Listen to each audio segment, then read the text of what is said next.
got Barrett Brooks on the Comcast Business Hotline. What's up, Barrett?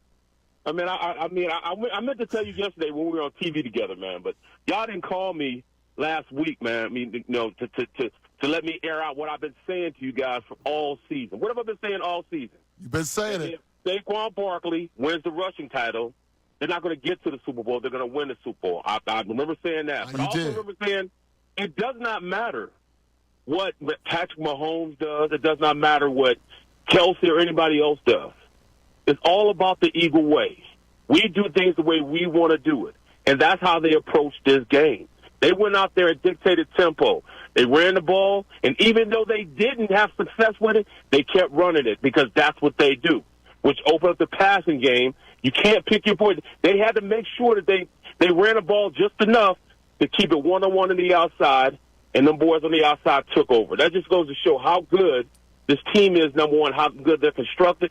But the attitude that Nick Sirianni has instilled in these guys, I mean, I see this as something real special going into the next. Because everybody's under contract that's really, really, really key to this team winning. We're going to have a couple guys leave, but we have enough to replenish the troops and still go out there and ball next year. Now you played offensive line, and you won a Super Bowl playing offensive line. What the heck? When you saw the Chiefs, and I'm not usually a body language guy, but when they're getting into their stance, it started to seem like they knew they had no shot to stop those hosses in front of them. Were you seeing that where it almost looked like they were defeated? Like, we cannot protect this guy. We have no chance. Bro, it's the war of attrition. I mean, it's the perfect storm of what we had as far as rushing the ball, rushing the passer, especially against Patrick Mahomes. What makes Patrick Mahomes good is if you're going to try to go out there and rush him the unconventional way. Those two up front, Williams and Carter, just pushed those guys around so he couldn't step up. And when he did step up, the way the ends bull rushed him, speed to bull, they just couldn't stop it. And, you know, those guys are young and fast. Patrick Mahomes, he makes a lot of his running plays because he runs away from defensive linemen. You're not running away from Sweat, and you're definitely not running away from Nolan Smith. Nolan Smith ran up almost a 4.3 at the combine, so he couldn't get away.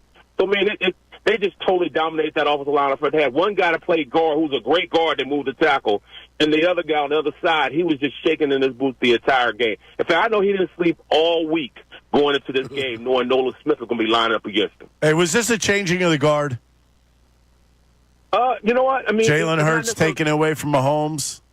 It's not a change in the guard, but what it is putting Jalen in a position where they can't say anything but, you know, kudos to them.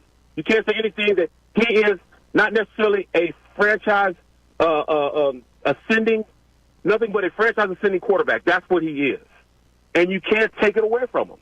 Now everybody can say, or if he says elite, well, they're not going. Don't call him an elite quarterback. You know what you can call him? An elite winner. Let's just coin that phrase. Jalen Hurts is not necessarily an elite quarterback, but an elite winner. This guy's won a Super Bowl. He's been All-Pro. He's been all. He's all everything right now. He just won the highest you can win in our sport. He's a Super Bowl champion. And you can't take it away from him now. So you have to say he's elite. Anytime you can say that Eli Manning is elite, and he's just got a punchable face, but he won 2 Super Bowls. You say he's elite, you got to put Jalen up there above him at this point. But just with one, you got to put him above him as far as his skill set as a quarterback. Well, Barrett, we appreciate you giving us a little surprise call in.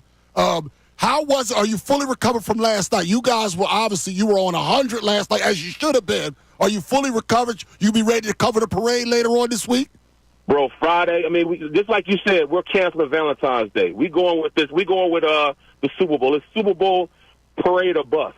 You know what I'm saying? You want flowers and everything, and you're going to get your flowers.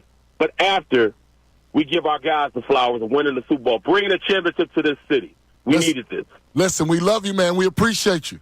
Appreciate you guys. Definitely appreciate you. All right, man. We'll talk to you soon. That was Barrett Brooks with a little surprise call, but I'm glad he did. That was nice. It's always great to hear from Barrett Brooks. 610-632-0975. Coming up, we'll continue. You don't think I got more receipts? Which is, I got a receipt longer than if you bought 4 items from CVS today. Thanks so much, everybody, for watching. Really appreciate it. If you want more of this content, make sure you like and subscribe. And you know you can do that kind of over here if you want more of the best show ever.